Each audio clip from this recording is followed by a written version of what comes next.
This is Darren Grimes. He's part of Reform UK, but he's always been on. He's been a lot on TV, GB News, etc. So I was interested to say, because the title of the video is, let's have a look at it. Reform County Durham to block migrant homes. Okay, so that's a big shout out to Reform. That's what they're saying in the title. I'm not giving a shout out to Reform. I'm saying this video is a shout out to Reform, but it's bringing a localized issue, a local issue. Okay, let's see what the local issue is. Migrant homes, what do they mean? My fellow residents of County Durham, I want to speak directly to you as one of Reform UK's councillors, Right. who's Councillor. frankly been left bloody furious at the betrayal of our hard-working, patriotic, quiet communities. A lot of residents have contacted me about the proliferation of migrant HMOs popping up seemingly everywhere in our communities. Most HMOs, houses of multiple occupancy. So you can take a dwelling and you can convert it, or you can build larger ones. It's complicated, because I've never really, I've looked at HMOs before as an opportunity 10 years ago, and I was like, well, I'm not that type of landlord. It's not what I do. It's houses of multiple occupancy. Each room will have, there'll be certain requirements, like a bathroom per landing, kitchen, separate living rooms, fire exits, all sorts of normal stuff. That comes with a specific HMO. But if you do it in a dwelling, I'm not sure if that's what he's going to head to. So a dwelling is a house, as opposed to a specifically repurposed building to become an HMO. I think he's talking about normal C-class dwellings. That in the UK, that's normal houses, 1, 2, 3, 4, 5 bedrooms, 6 bedrooms. Yeah, that are classed as C dwellings. recently, to get the most press attention, this outrageous HMO, it's a home with multiple occupancies, in Briar Gardens in Crook. A solid family home that's been warped into a 5-bed cram so a landlord can make a mint, often by packing in the sort of shipped in by the boatload under Labour's open door madness. And it slipped right through without a scrap of planning permission from us as your Reform County Council. Why is that, a lot of people are asking? Well, it's because those clowns in Westminster cooked up the rules, letting smaller HMOs, that's houses stuffed with 3 to 6 unrelated punters, pass as a permitted development. No checks required, no say from locals, just landlords and faceless bureaucrats turning our streets into war zones of blaring noise, parking bedlam, rubbish heaps, and, quite frankly, the erosion of the safety that our nation was once able to take for granted when our women and girls walked our streets. So this isn't some minor inconvenience. It's a full frontal attack on the decent folk of County Durham. Yous are the backbone of Britain. Just impartially here, I think a lot of people use the argument, we've already got our own problems. Why are we allowing more of the same problem and heightened? So in other words, he talks about the decent, patriotic, small communities of County Durham. And yeah, there are decent, small. I'm not sure why he had to throw in patriotic. I think that's the distinction between non-citizens and citizens. But those areas, and the areas where I live, are hotbeds of crime. All types of crime. Long before any immigration started. Doesn't mean we want to deal with our own problems. I get where he's coming from, but he needs to frame it better, because you could argue it's just not inflaming. It's raising awareness that a situation that's been added to, but suggesting it never already existed previously. Well, it did, and it does. Everywhere in this country, there are pockets of crime, pockets of deprivation, and those are different problems. This is people seeing that it's new problems that be added, created greater problems that already existed, and it's not right. I can agree with that. But don't suggest there was nothing wrong with the area anyway, Darren, because there was, and there is all over the country, even prior to any type of immigration issue, which I'm against this illegal immigration. I am. I'm not saying this is for or against. It's when you lay out your arguments not to inflame people. I don't want people inflamed, just informed. Yous are the ones who've earned the right to feel safe, to have stable homes without fear. Family houses are vanishing in cash cows for the greedy, quiet cul-de-sacs morphing into chaotic doss houses, and residents are being left twisting in the wind as absentee owners are raking in the cash. No doubt I'm going to get loads of... But also the owners sell their house. So it won't be. It's not just absentee owners raking in the cash, by the way. This is property developers buying properties on a buy-to-let scheme, or cash, 50-50, and then turning them into HMOs. Because the property value there might be good, but the property value for rental, let's just say that's a £180,000 house, and you're going to get a rental on it of £800 a month. But let's just say you've got 5 bedrooms and you're charging £100 a week. Just straightforward numbers. Okay, you're turning 800, you're doubling, you're getting 100% profit. So the opportunity to buy them from landlords that do HMOs and rentals is what's drawing them in. That's what it is. That's the background. Now, are those landlords unscrupulous? Well, capitalism creates people who are unscrupulous. I'm still pro-capitalist, but when you're allowed to make money and it's legal, then you'll do this.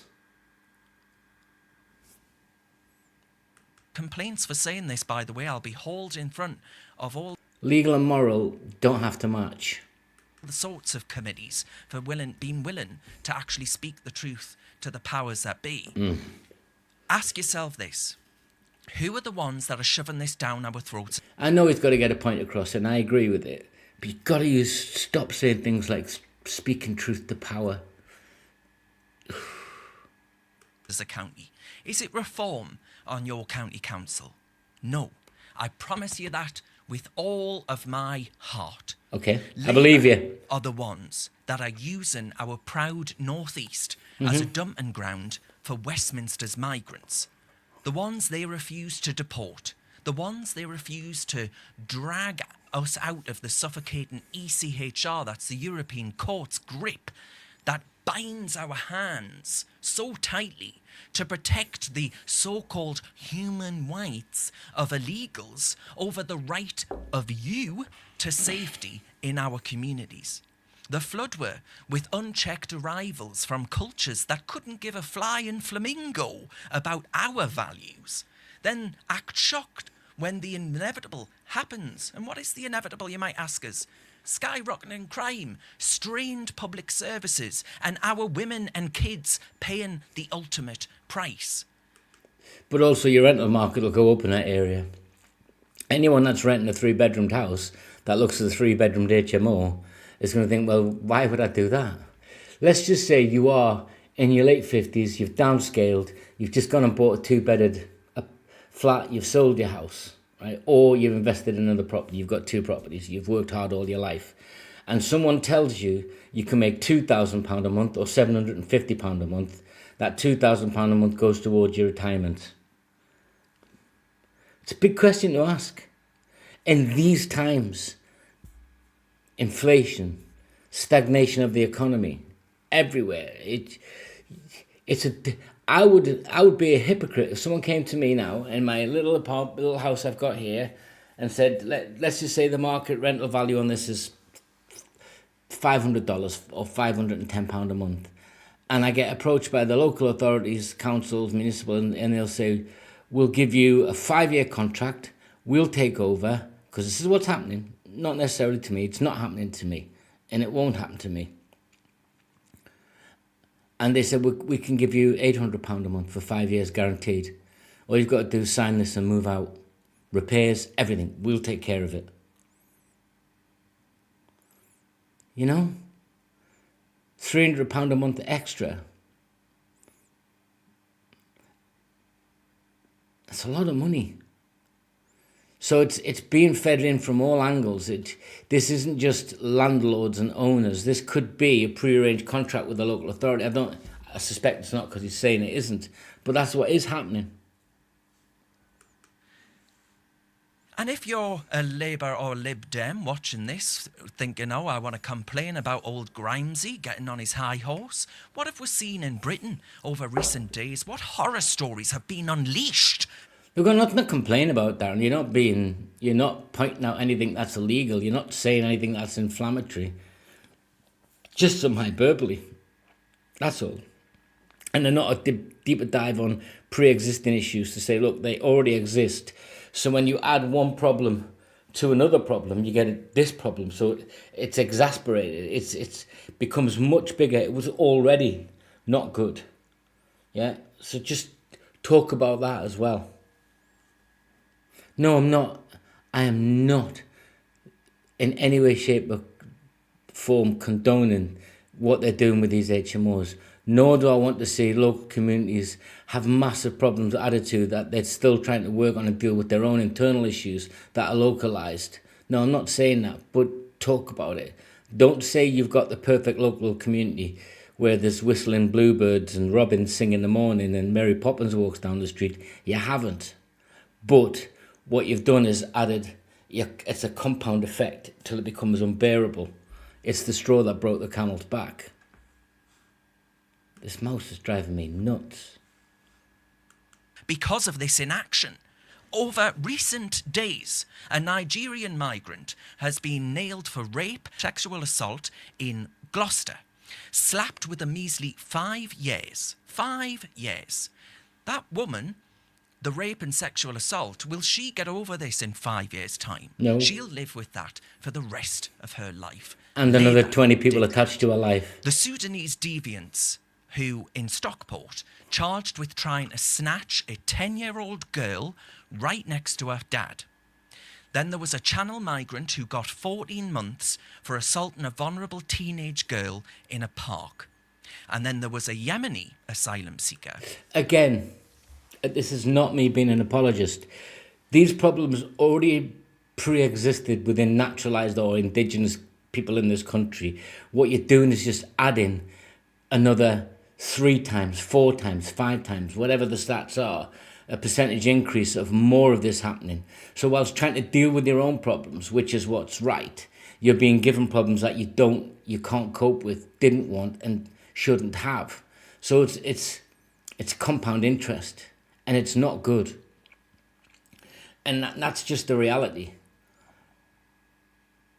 Take away all of this and things drop massively. Of course, crime rates drop. All these types of crimes drop. And I think that's what I'd be saying to people. Look, you live in a community where there's a 1% crime rate. When all of these migrants moved in, it's now gone to an 8% crime rate. You can see that's ridiculous. But when you've got an area that's Stockport, or especially parts of Durham are beautiful, parts of everywhere are beautiful. But when you've got an area which had a pre-existing crime rates, let's say 8 years ago, 10 years ago, and it's increased because of the influx of migrants, hotels, hostels and homes, that's your conversation. Were we winning the local crime battle? Were things improving? And has this added something in that's just set us back 30 years? That's the rational conversation. This is rational. It's just laced with some hyperbole and missing some key components, I believe, in what would be a better argument. We had problems. Now we've got 5 times the problems that we can't win. We just cannot. This cannot be combated. It's not realistic. It's not fair. It's dangerous. It was already an area that was perhaps struggling or creaking or with an economic downturn, and now you've just added compound misery to compound misery. That'll, I think local people would say, yeah, that's what we mean. It's not about the colour of that person's skin. It's that we were already struggling, and now look at us. It's going to be unbearable. In Plymouth, caught with grotesque child abuse and bestiality filth on his phone, he walked away with a suspended sentence. Capping this off, but there are more. I could go on all night. 2 Afghan asylum seekers charged with the alleged rape of a 12-year-old girl in a sleepy Warwickshire town, once considered safe. Darren, what you need to give her is comparative sentences for English people. And say, look, this year, on this occasion, this man got that. Similar offence, last year, UK citizen, English citizen, he got that. And if there's a huge disparity, then you get that two-tiered thing. Then you've got an even better point of reference, not just that these offences happen. People already know these offences happen. When everyone's blown out their anger and somebody says, yeah, but you do know that that's been happening a lot anyway, 5 years ago, 10 years ago anyway. But those guys got 20 years each, this guy got 2. Then you can start to ask bigger questions. Why? Not that that person committed this offence, which is just disgusting, and put him in jail for the rest of his life forever and lock the door. That whatever that outcome is, it's what's the similar profile of a UK citizen. What did they get? Yeah, what happened to them? Once considered perfectly normal. Because why not, eh? Why not add the violation of children to a growing list on Labour's legacy? And I'm sorry, I'm saying it how it is. I'll get complaints for this. I'm telling you right now. I didn't get into this game to pussyfoot around whilst they ruin our county, community and country. These aren't isolated blips. These are the very core of the rotten fruit of Labour's complicit elite who bleat on like demented sheep about diversity, while our daughters dodge danger every... I've seen stats 20 times more likely. People from different regions around the Middle East, 20 times more likely to commit specific offences against people in a harmful manner. Okay, show that. Yeah, show that. But also show the sentence in comparison. And then talk about the guidelines. I know he's only got so long, he hasn't got 4 days, and I hope he's done some follow-ups. I'm going to leave it there, not because I want to highlight the immigration issue or anything. It started off with multiple occupancy and it's veered off, yeah? Which is what he wanted. Nothing against Darren Grimes, nothing against Reform UK. I'm neither pro nor against Reform UK. I don't have a voice that means anything in this space, but this is how I learn, this is how I teach myself to remain calm. Because I ask questions of myself of what do I really want to know? Not what am I being told, what do I really want to know? What sits behind this? What else is going on? When I make comparisons, is there a pattern of behaviour from one group of the community, and when it's caught and being dealt with, is it disproportionate to another group of the community committing the same offences? Yes, at a lesser rate. Yeah, that's what the statistics tell us. So just keep asking. That's how I learn. I ask those questions of myself, and trust me, he'd run circles around me in a debate because that's his specialist arena, and I like him. Yeah, he's got passion, clearly. But not do better. Use these to ask yourself bigger questions, that's all. Till next time, guys. I'll see you soon.